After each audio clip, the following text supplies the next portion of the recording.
Welcome back to our channel engineering express. तो आज हम स्टार्ट करने जा रहे हैं lecture number 2 from the unit 2 and from the series theory of automata and formal languages, जिसका कोड है BCS 402।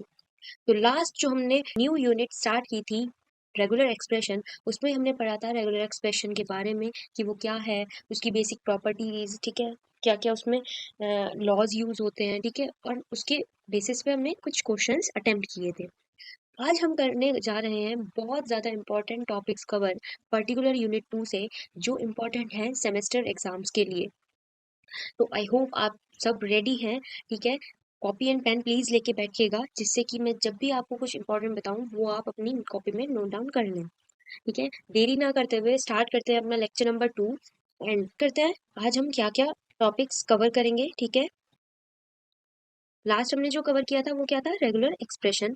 आज जो हम पढ़ेंगे टॉपिक्स वो हैं transition graph, Kleene theorem, finite automata and regular expression में Arden's theorem and algebraic method using Arden's theorem. Arden's theorem बहुत इंपॉर्टेंट है, ठीक है। बार बार इसको ट्राई करिएगा जब भी आपको टाइम मिले, एक क्वेश्चन डेली, क्योंकि ये क्वेश्चन आता ही आता है सेमेस्टर एग्जाम्स में। AKTU में एक क्वेश्चन वो देते ही हैं एडन्स थ्योरम से, बाकी प्रीवियस अगर हम पेपर देखें तो उससे। स्टार्ट करते हैं देरी ना करते हुए। तो आज हमारा पहला टॉपिक है ट्रांजिशन ग्राफ। आई थिंक आप सब फेमिलियर हैं इस टॉपिक से, क्योंकि हमने यूनिट 1 में ट्रांजिशन ग्राफ्स ही बनाए हैं, transition graphs and transition table. तो ट्रांजिशन ग्राफ में कुछ इंपॉर्टेंट थिंग्स हैं, जो बेसिक सिंबल्स हैं जो कि यूज होते हैं, ठीक है। ये इंपॉर्टेंट क्यों है, दोबारा से हमने क्यों पढ़ना है, क्योंकि हमें इसमें भी क्वेश्चन दिया जाएगा कि किसी भी ट्रांजिशन ग्राफ से आप रेगुलर एक्सप्रेशन बनाएं, तो आपको पता होना चाहिए कि किस चीज का मीनिंग क्या है। अगर कहीं पे फाई लिखा है या एप्सिलॉन लिखा है तो उसका मतलब क्या होता है कि कोई भी ट्रांजिशन नहीं हुआ, ठीक है, इनिशियल स्टेट पे ही है। देन सेकंड पॉइंट जो है वो है ए। अगर हमने ए इनपुट को रीड करा तो कैसे रिप्रेजेंट करेंगे उसे ट्रांजिशन ग्राफ में। तो इनिशियल स्टेट, देन हमने ए इनपुट रीड करा तो वो कहाँ चला गया, फाइनल स्टेट पे, ठीक है। फाइनल स्टेट को डिनोट करते हैं कॉन्सेंट्रिक सर्कल से, और इनिशियल स्टेट को सिंबल एक सर्कल। थर्ड पॉइंट हमारा है A plus B. A plus B हमने लेक्चर 1 में भी पढ़ा है यूनिट 2 के, क्या होता है किसी भी दो पर्टिकुलर एलिमेंट्स का या रेगुलर एक्सप्रेशन का क्या निकालना, यूनियन। एंड वो कैसे रिप्रेजेंट करते हैं ग्राफ में, ए फाइन हमारी इनिशियल स्टेट है, बी हमारी फाइनल स्टेट है, और हमने क्या इनपुट रीड करा है, ए कॉमा बी। इसका मतलब ए कॉमा बी का मतलब हमने पढ़ा है NFA DFA में भी, कि या तो ए को हम इनपुट रीड कर रहे हैं या हम किसको कर रहे हैं, बी को रीड कर रहे हैं। आई होप आप समझ पा रहे होंगे, ठीक है। देन फोर्थ पॉइंट हमारा है A dot B. A dot B क्या होता है, कंकैटिनेशन। मीन्स जब हम दो इनपुट्स को एक साथ कंबाइन करके एक इनपुट बना देते हैं, ठीक है। अगर हम डायग्राम में देखते हैं, दो इनपुट्स है हमारे पास, दोनों को हमें रीड कराना है, तो हमारे पास एक स्ट्रिंग आएगी ना। अगर हम ए बी को रीड कराते हैं तो ए बी आएगा हमारे पास। तो इनिशियल स्टेट पे ए पे थे हम, देन हमने ए इनपुट रीड करा और हम कहाँ चले गए, बी पे। फिर बी इनपुट रीड करा और हम कौन सी स्टेट पे चले गए, हमारी फाइनल स्टेट सी स्टेट पे। और हमारे पास जो स्ट्रिंग आई है वो क्या है, ए बी, ठीक है। डॉट का मतलब कंकैटिनेशन होता है, जिससे हम दो पर्टिकुलर एलिमेंट्स को जोड़कर एक एलिमेंट बना दें। फिफ्थ है हमारा ए स्टार। दो होते हैं, एक तो ए स्टार होता है और एक ए की पावर प्लस होती है।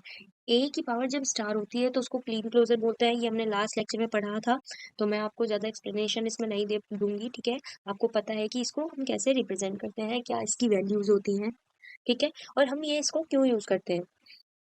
पर्टिकुलरली अगर हमें कहीं पे भी स्टार दिखता है तो ट्रांजिशन ग्राफ में अगर आप थोड़ा माइंड लगाएं तो स्टार का मतलब क्या है कि इनपुट रीड हो भी सकता है या नहीं भी। और अगर हम ट्रांजिशन ग्राफ में बात करें तो हम किससे बताते हैं कि इनपुट रीड होगा या नहीं, लूप से। तो जहां कहीं भी स्टार आएगा वहां आपको क्या लगाना पड़ेगा, लूप, ठीक है स्टूडेंट्स। नाउ हम आते हैं आज पहले अपने पहले क्वेश्चन पे, जब हमें क्या एक रेगुलर एक्सप्रेशन से क्या बनाना पड़ेगा, ट्रांजिशन ग्राफ या फाइनाइट ऑटोमेटा। तो हमारा पहला क्वेश्चन है आज का, इंटरेस्टिंग है, ठीक है, आप ध्यान से पढ़िएगा, आपको समझ में आएगा। नाउ क्वेश्चन 1 है construct F A equivalent to R E. R E मतलब रेगुलर एक्सप्रेशन, और हमें वो क्या दिया हुआ है, ए डॉट बी स्टार। तो ए से आप क्या समझते हैं कि इनपुट ए रीड हो रहा है और वो फिक्स है, क्योंकि इस पे हमारे पास ना तो कोई पॉजिटिव साइन लगा हुआ है ना कोई स्टार लगा हुआ है। ठीक है, ठीक है। तो हम क्या करेंगे, इनिशियल स्टेट से ए को रीड करेंगे और कहाँ चले जाएंगे, बी पे। तो हमारे पास एक तो आ गया, देन हमें क्या बोला गया है, बी और होल पावर उसकी क्या है, स्टार। स्टार का मतलब कि उसको रीड कर भी सकते हैं या नहीं भी। और ट्रांजिशन ग्राफ में हम क्या इससे रिप्रेजेंट करते हैं उस एलिमेंट को, लूप से। तो हमने बी को लूप लगा दिया और वो बी पे ही रहा। तो हमारे पास डायग्राम बन के आ गया है, ट्रांजिशन डायग्राम। ठीक है, अब आपके लिए एक क्वेश्चन है, वो आप प्लीज ट्राई कीजिएगा। बाकी मैं इसका सॉल्यूशन टेलीग्राम चैनल या फिर व्हाट्सएप पे, व्हाट्सएप ग्रुप जो है हमारा, उस पर कर दूंगी। Construct F equivalent to R E, और हमारे पास स्ट्रिंग दी हुई है A plus B plus B, A B plus B A का होल स्टार। ठीक है, आई होप आपको समझ आ रहा होगा। नाउ स्टार्ट करते हैं अपनी आज की इस पर्टिकुलर लेक्चर में। दो थ्योरम हम पढ़ेंगे। पहली थ्योरम आ चुकी है आपके सामने, ये है Kleene's theorem. R E to F A means regular expression से हम फाइनाइट ऑटोमेटा कैसे बना सकते हैं क्लीन्स थ्योरम को यूज करके। Kleene's theorem, this theorem state that any regular language can be accepted by finite automata or the language accepted by any finite automata is regular expression।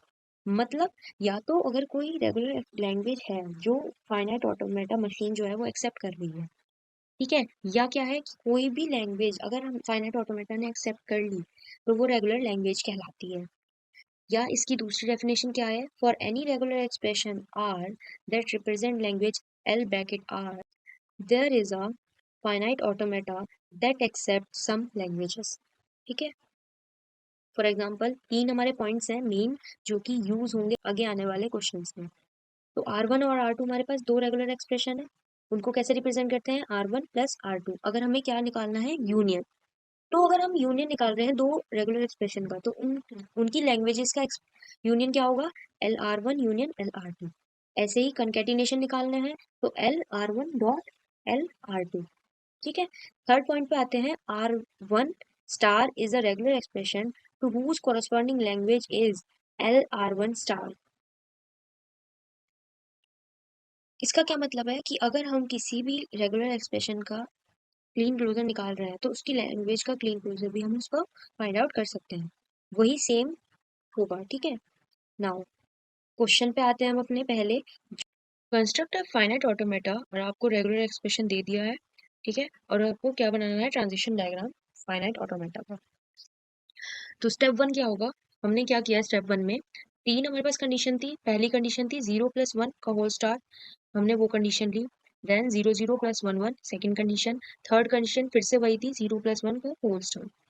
तो step one में हम simple क्या करेंगे, तीनों condition के लिए transition दिखा देंगे। तो क्यू नोट से हमने स्टार्ट करा, 0 1 फिर करा, जीरो, यहाँ पे 0 1 भी लिख सकते हो आप, या 0+1 का होल स्टार भी। तो हमने एक ट्रांजिशन दिखा दिया। देन उस पर्टिकुलर स्टेट Q1 से हमने दूसरा ट्रांजिशन दिखाया 0 0+1 1 का। ठीक है, देन Q2 पे आए, Q2 से हमने थर्ड ट्रांजिशन दिखाया पर्टिकुलर थर्ड कंडीशन का 0+1 का होल स्टार। और हम कहाँ पहुंच गए, अपनी फाइनल स्टेट पे। इतना आप बेसिक करेंगे जब भी आपको कितनी कंडीशंस, जितनी भी आपको कंडीशंस क्वेश्चन में दी होंगी। स्टेप टू पे हम अपने क्लैरिटी पे आएंगे कि पर्टिकुलर एक कंडीशन हमें क्या बोल रही है। तो देखो क्यू नॉट पे हम थे, देन हमें क्या पता चला था कि 0+1 का होल स्टार हमें कंडीशन दी गई है। अब देखो होल स्टार, होल स्टार का मतलब क्या था कि हम रीड कर भी सकते हैं इनपुट और रीड नहीं भी कर सकते हैं। और स्टार को हम डायग्राम में कैसे रिप्रेजेंट करते हैं ट्रांजिशन ग्राफ में, लूप से। तो हमने क्या करा, 0 1 को हमने लूप से दिखाया किस पे, क्यू नॉट पे। ठीक है, एंड 0 1 की जगह हमने क्या रिप्रेजेंट कर दिया, एप्सिलॉन। एप्सिलॉन का मतलब है कोई इनपुट रीड हुआ हो या नहीं, फिर भी हम जा सकते हैं दूसरी स्टेट। ठीक है, इतना आपको समझ में आया होगा। देन हम Q2 पे आए, Q2 पे कंडीशन सेम रही, हमने इसमें अभी कोई चेंज नहीं करा, बट साइन हटा दिया। साइन हटा के कॉमा लगा दिया, मीन्स 0 0 इनपुट भी जा सकता है या 1 1 भी जा सकता है। हम आए अपनी Q2 स्टेट पे। Q2 स्टेट पे हमारे पास एक कंडीशन थी जिसमें लिखा था कि 0+1 का होल स्टार, मतलब सेम वही है कि लूप भी सकता है या नहीं भी। ठीक है, हमने इसको भी एज इट इज छोड़ दिया। ठीक है, लास्ट स्टेप हमारा 3 जो है उसमें हम बाकी जो 2 कंडीशंस थी उनको हम सिंप्लीफाई करेंगे। पहली हमने कर दी थी क्योंकि उसमें हमने लूप लगा के दिखा दिया। ठीक है, अब हमने क्या करा, हमें क्या बोला गया था, 0 0 भी हम रीड कर सकते हैं और 1 1 भी। तो हम इस पर्टिकुलर ट्रांजिशन को यूज करेंगे और एप्सिलॉन इसमें से हटा देंगे। तो हमने पहला रीड करा 0, तो हम कहाँ चले गए, Q1 पे। Q1 से फिर हमने 0 रीड करा और हम कहाँ चले गए, Q2 पे। ठीक है, Q2 पे गए तो हमारी 0 0 कंडीशन फुलफिल हो रही है एंड ये हमारे लिए एक न्यू फाइनल स्टेट बना रही है। Q2 अब हमारी क्या है, फाइनल स्टेट है।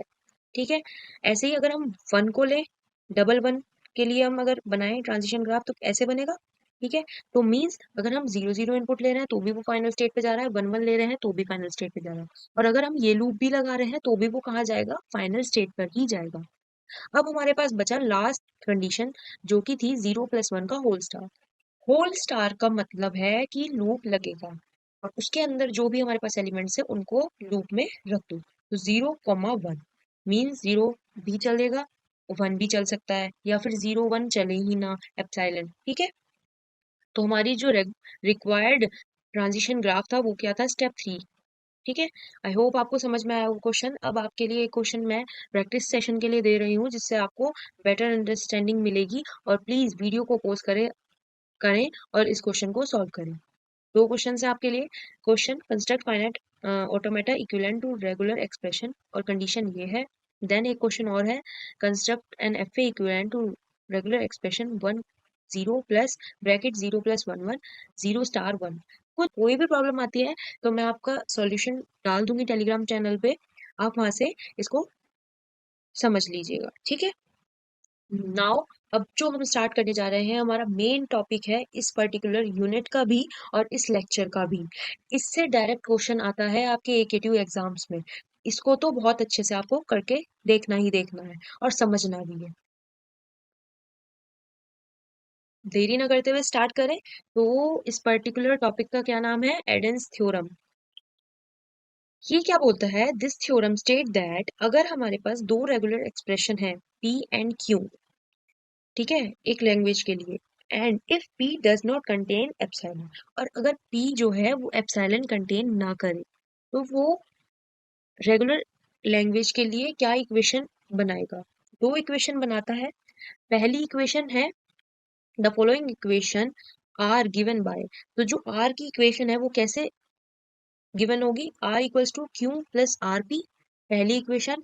और अगर वो यूनिक सॉल्यूशन उसके पास है तो हमारे पास क्या है, R equals to Q P का स्टार, मीन्स क्यू फिक्स है और पी स्टार लगा हुआ है, मीन्स पी की वैल्यू एप्सिलॉन भी हो सकती है, 1 भी हो सकती है, 2 3 4 एंड इन्फिनिटी। और ये हमारी सेकेंड इक्वेशन है, दोनों को आपको लेट करना है। ठीक है, now that means whenever we get any equation in the form of r equals to qp, जब भी हमें कोई इक्वेशन मिलेगी r equals to qp star की फॉर्म में, then we can directly replace by r equals to qp star. So here first we will prove that r equals to qp is a solution of the equation, and then we will also prove that it is a unique solution. पहले तो हम prove करेंगे कि are equal to QP जो है वो हर एक equation के लिए सॉल्यूशन है, देन हम प्रूव करेंगे कि वो पर्टिकुलर यूनिक सॉल्यूशन भी है। ठीक है, स्टार्ट करें। दो प्रूफ्स हैं, एक पर्टिकुलर यूनिक सॉल्यूशन के लिए और एक है मल्टीपल जब सॉल्यूशन हमें निकालने हैं। तो आइए पहला करते हैं, by replacing with equation second. पहला है हमारा, जब हम इस पर्टिकुलर इक्वेशन में R equal to Q P star की वैल्यू डाल दें, तो वो हम करेंगे। अब देखो, after replacing R equals to Q P we get, means अगर हम पहली इक्वेशन जो है हमारी क्या है, आर, पहली इक्वेशन हमारी क्या है, R equals to Q plus, यही है ना, आर पी, ये हमारी इक्वेशन है। और इसमें अगर हम इस वाले जो पी के साथ आ रहा है इसको रिप्लेस कर दे किससे, R equals to Q P star से, तो हमारे पास क्या बनेगा, R equals to Q plus Q P star P, ये हमारे पास आएगी रिप्लेस करने के बाद। अब हमें क्या करना है, देखो क्यू हमारा यहाँ पे भी है और यहाँ पे भी है। हमें क्या करना है, हम क्यू को कॉमन ले लेंगे क्योंकि हमें आफ्टर ऑल क्या इक्वेशन बनानी है, R equals to Q P star. तो टेकिंग क्यू एज कॉमन, तो हमारे पास क्या आया, क्यू कॉमन ले लिया, तो यहाँ पे कुछ नहीं बचा था, तो epsilon plus P star P. ठीक है, क्यू हमने एज इट इज ले लिया। अब देखो अगर आप इसको ध्यान से देखेंगे तो ये क्या बन रही है, epsilon plus P star P. और ये हमने फर्स्ट लेक्चर में जो यूनिट 2 का था उसमें एक आइडेंटिटी पढ़ी थी, और एक कि क्लीन क्लोजर को कैसे रिप्रेजेंट करते हैं, या फिर अगर आपके पास ये कहीं पे एक्सप्रेशन आ रहा है तो उसको रिप्लेस करके क्या लिख देते हैं, पी स्टार। तो हमारे पास प्रूफ में क्या आ गया, R equals to Q P star. As we know that epsilon plus R dot R equals to R star, hence proved. और मैंने यहाँ पे आपको कंडीशन बता दी कि क्यों हमारा पी स्टार आया, क्योंकि ये हमारे पास एक फॉर्मूला होता है, ठीक है, कि अगर एप्सिलॉन को ऐड करें किसी भी आर स्टार आर से तो वो क्या बना देता है, R star. Thus, R equals to QP is the solution of the equation first. तो ये तो आ गया पहली इक्वेशन के लिए। अब हम क्या करेंगे, दूसरा प्रूफ करेंगे। और हाँ, प्रूफ भी आ सकता है आपके क्वेश्चन, आपके एग्जाम्स में, ठीक है। वो आपको बोल देगा यूनिक सॉल्यूशन के लिए निकालो या मल्टीपल सॉल्यूशन के लिए विद डेफिनेशन, ठीक है। इसीलिए मैंने आपको step by step notes provide करे हैं एक एक लाइन में कि क्या स्टेप्स लिए गए हैं उसे प्रूव करने के लिए। तो अब आते हैं अपने bye replacing with equation first. पहली इक्वेशन में जो आर दिया हुआ है उसी को रिप्लेस किससे करें, आर की वैल्यू जो हमें पहली इक्वेशन में दी हुई है। तो देखो R equals to Q plus R P है, उसमें हमें आर को चेंज करना है, इस आर को चेंज करना है। तो हमने क्या करा, आर की वैल्यू क्या ही रख दी, क्यू प्लस आर, पहले हमने ये लिखी। अब देखो पी को फिर अंदर ले जाओ, क्यू से भी मल्टीप्लाई कराओ, आर पी से भी मल्टीप्लाई करो, तो हमारे पास क्या आएगा, R equals to Q plus Q P plus R P square, ये आया। देन फिर से आर को फिर रिप्लेस करो क्यू प्लस आर पी से, तो हमारे पास ये आएगा, ठीक है। तो हम फिर पी स्क्वायर को अंदर लेके गए, तो हमारे पास क्या आएगा, R plus Q P square plus R P Q, ये आया। अब इन्होंने बोला है अगर हम if we substitute the value of R recursively, recursively का मतलब है रिपीटेडली, अगर हम आर की वैल्यू रिपीट करते जाते हैं, उसमें पुट करते जाते हैं, तो हमारे पास एक पैटर्न बन के आता है जिसमें आप फाइंड आउट करेंगे कि क्यू तो हमारा एज इट इज सेम रहेगा, बट पी की वैल्यू जो है वो बढ़ती जा रही है, इंक्रीज होती जा रही है इन्फिनिटी तक, ठीक है। तो हमने क्या करा, क्यू को कॉमन लिया सारी एलिमेंट से, ठीक है। और ब्रैकेट में क्या हो गया, अब क्यू पहली वाली से हट गया, तो या तो एप्सिलॉन लगा दो या आप एक्सपोनेंट भी लगा सकते हैं, plus P square plus P cube, ठीक है, सो ऑन। और ये इन्फिनिटी तक जहां तक आप ले जाना चाहते हो आप वहां तक ले जा सकते हो, बट ज्यादा से ज्यादा 3 तक आप दिखाइए एंड देन उसके बाद कॉमन ले लीजिए और डॉट डॉट से डिनोट कर दीजिए। और देखें तो क्या हमारे पास फिर सॉल्यूशन क्या आएगा, आर इक्वल्स टू क्यू तो हमारा एज इट इज रहा, और पी स्टार आ गया, क्यों, क्योंकि ये हमारे पास क्लीन क्लोजर में भी हमने पढ़ा है कि अगर ए का स्टार हम निकाल रहे हैं तो उसकी वैल्यू क्या होती है, epsilon plus A square plus A cube and A infinity, जब तक हम एन की वैल्यू ना फिक्स कर दें। ऐसे ही हमने क्या लिख दिया, पी स्टार। तो आई होप आपको ये समझ आया होगा कि हम कैसे एक एल्डन थ्योरम को प्रूव करते हैं यूनिक सॉल्यूशन के लिए और एक मल्टीपल सॉल्यूशन के लिए, ठीक है। दोनों मैंने आपको बता दिए। अब हम आते हैं अपने फॉर्मेट पे कि हम कोई भी अगर हमें क्वेश्चन दिया जाएगा कि फाइनाइट ऑटोमेटन से रेगुलर एक्सप्रेशन बनाओ तो हम वो कैसे बनाएंगे। तो स्टार्ट करें, finite automata to regular expression by Arden's theorem. Step one क्या बोलता है, ट्रांजिशन, स्टेप वन क्या बोलता है, transition diagram should not have epsilon transition. पहला स्टेप है कि जो ट्रांजिशन डायग्राम आपको दिया हुआ है उसमें एप्सिलॉन होना, ठीक है, एप्सिलॉन नहीं होना चाहिए। देन स्टेप टू क्या है, must have only one single initial state. कोई भी फाइनाइट ऑटोमेटा अगर आपको दिया है और उसका एडेंस थ्योरम, उसको रेगुलर एक्सप्रेशन निकालना है एडेंस थ्योरम से, तो उसमें सिर्फ एक इनिशियल स्टेट होनी चाहिए, मल्टीपल नहीं होनी चाहिए। Step three, vertices are suppose q1 q2 q3 qn where qi is the final state। Vertices मतलब वही हमारी जो स्टेट्स होती हैं, ठीक है, Q. Then step four, W I J denotes the regular expression representing set of labels of edges from Q I to Q J. ठीक है। Step 5, write equation for each state and check their incoming edges. मतलब हर एक particular state के लिए equation लिखो, जिस कैसे बनेंगी वो अभी मैं आपको क्वेश्चन में बता दूंगी। ठीक है, यहाँ पे बस मैं आपको बता रही हूँ कि क्या क्या स्टेप्स आपको फॉलो करने हैं। जब हम क्वेश्चन करेंगे तो आपको इजीली समझ में आ जाएगा कि हमने स्टेप्स में क्या क्या लिखा था। ठीक है। एंड लास्ट स्टेप 6 हमारा क्या कहता है, take a final state and simplify the equation for the same final state in the form of Arden's theorem expression. अब लास्ट स्टेप 6 क्या है, कोई भी फाइनल स्टेट जो है वो ले लो, उसको सिंप्लीफाई करो। ठीक है, और उसे किस फॉर्म में ले आओ, एडेंस थ्योरम एक्सप्रेशन में। एडेंस थ्योरम एक्सप्रेशन क्या है, R equals to Q P star या फिर R equals to Q plus R P. इन दोनों में से कोई भी इक्वेशन में आप पर्टिकुलर इक्वेशन को कन्वर्ट कर लो। ठीक है, स्टार्ट करें। तो पहला क्वेश्चन हमारा क्या है एडेंस थ्योरम में, derive regular expression for the following finite automata. ये आपको ट्रांजिशन डायग्राम दिया हुआ है। ठीक है, ये हमारी इनिशियल स्टेट भी है और फाइनल स्टेट भी है। ठीक है, नाउ सॉल्यूशन। स्टेप 1 हमारा क्या बोलता है, write the equation for which for each state and check their incoming edges. पहला स्टेप का मतलब है कि पर्टिकुलर स्टेट के लिए इक्वेशन लिखो, कैसे, जो भी उसमें इनकमिंग एजेस आ रही हैं। अगर आप डायग्राम में देखोगे, ट्रांजिशन डायग्राम में, तो ये हमारी इनिशियल स्टेट है। अब इसमें देखो कि कितनी हमारी इनकमिंग एजेस है, मतलब कौन कौन एजेस हमारी ए की तरफ आ रही है। तो ए की तरफ कौन सी है, एक तो इनिशियल, एक है सी से आने वाली, कब, ए इनपुट रीड कर रही है। एक बी से आ रही है, कब, जब ए इनपुट रीड कर रही है। तो हमारे पास कितनी टोटल एजेस हो गई ए पे, 3। ठीक है, तो पहली इक्वेशन क्या होगी, ए इक्वल्स टू एप्सिलॉन, एप्सिलॉन किस लिए लगा, ये खुद ब खुद। ठीक है, इनिशियल वाला एरो के लिए। फिर कॉमा या फिर प्लस लिखो। ठीक है, यहाँ पे प्लस आएगा, कॉमा नहीं आएगा।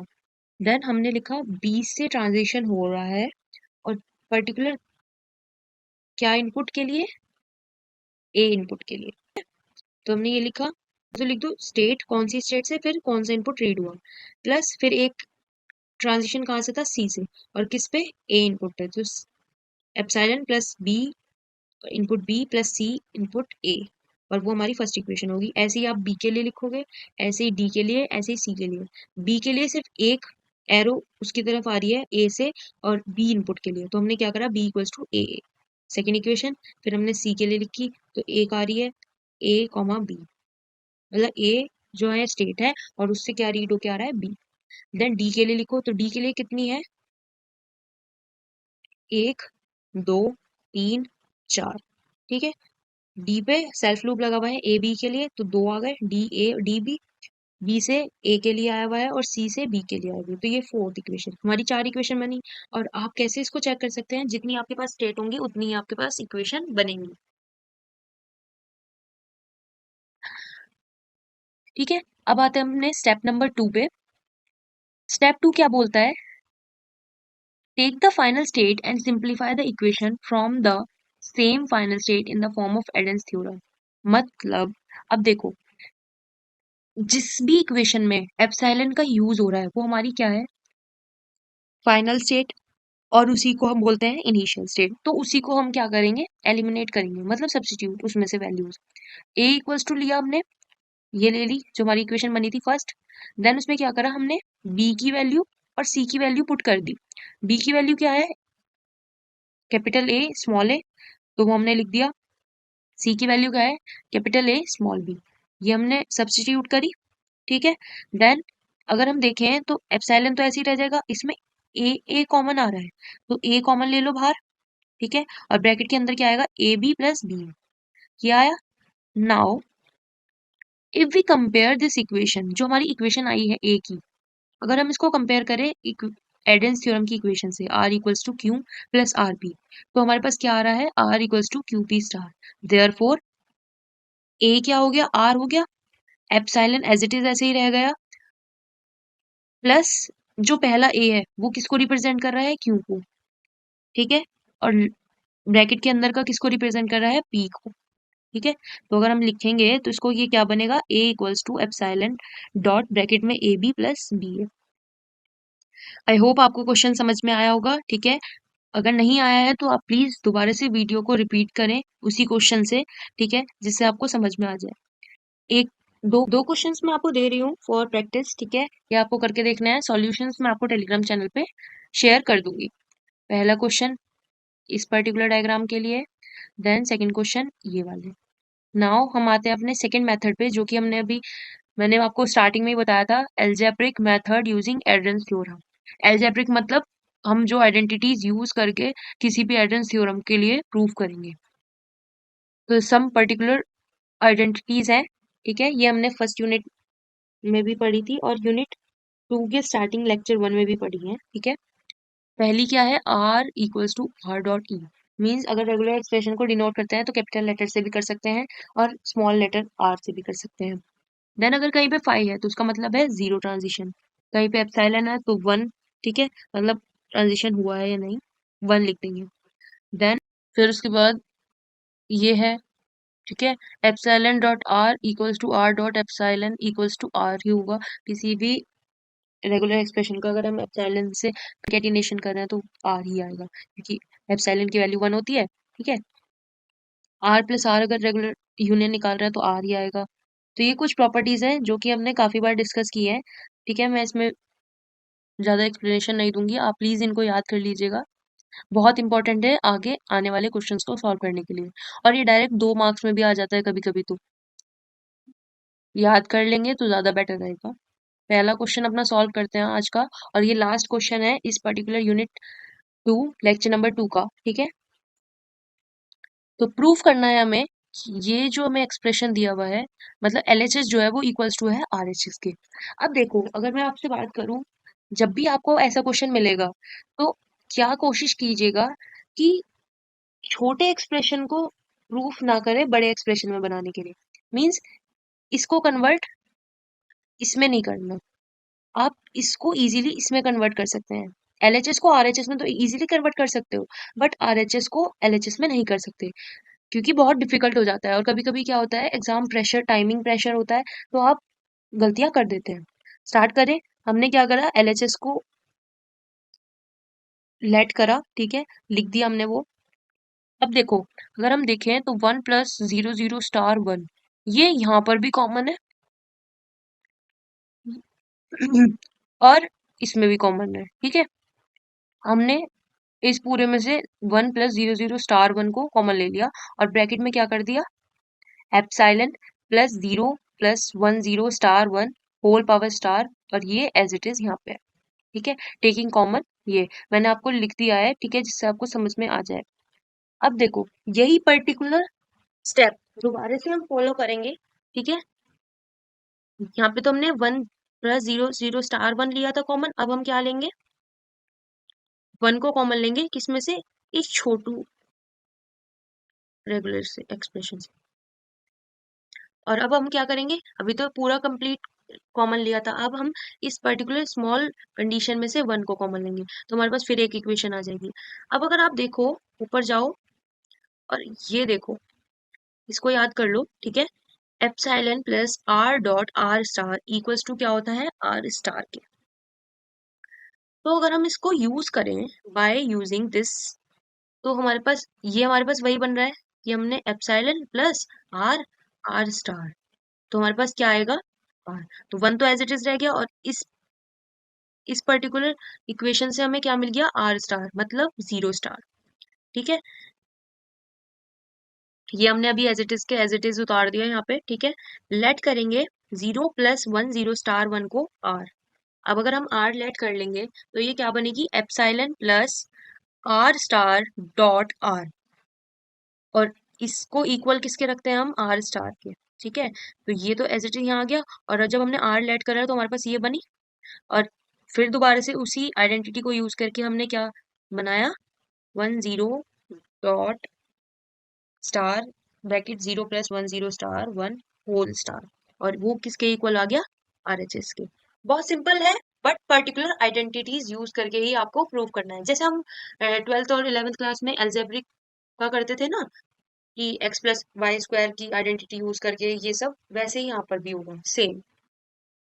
अब आपके लिए एक लास्ट क्वेश्चन है प्रैक्टिस सेशन के लिए इस पर्टिकुलर लेक्चर 2 से, ये आपको करना है सॉल्व, ठीक है। कोई भी प्रॉब्लम आती है प्लीज कमेंट कर दीजिए, या फिर आप अपने टेलीग्राम, जो हमारा टेलीग्राम चैनल है, उस पर आप मैसेज ड्रॉप करिए और हम आपको रिप्लाई देंगे, ठीक है। लास्ट में आपको बता दूं कि ये पर्टिकुलर यूनिट जो है वो आपकी 2 से 3 लेक्चर्स में कंप्लीट हो जाएगी आने वाले, ठीक है। बट बहुत इंपॉर्टेंट है क्योंकि इससे काफी इजी क्वेश्चंस आ जाएंगे, आपको एग्जाम्स में मिल जाते हैं। तब तक के लिए प्लीज प्रैक्टिस करते रहिएगा क्वेश्चंस की, ठीक है। अब आपके काफी कॉलेजेस में तो अब सेशनल्स भी चल रहे हैं होंगे, या फिर आपका पीयूटी से के लिए भी बहुत इंपॉर्टेंट है एडेंस थ्योरम, टीचर्स दे देते हैं, ठीक है। तब तक के लिए अगर आपको वीडियो अच्छी लगी हो तो वीडियो को लाइक करिए, शेयर कीजिए, सब्सक्राइब करिए हमारा चैनल, ठीक है। आ, आने वाली जितनी भी लेक्चर्स होंगे वो इसी पर्टिकुलर यूट्यूब चैनल पे हम अपलोड करेंगे, ठीक है।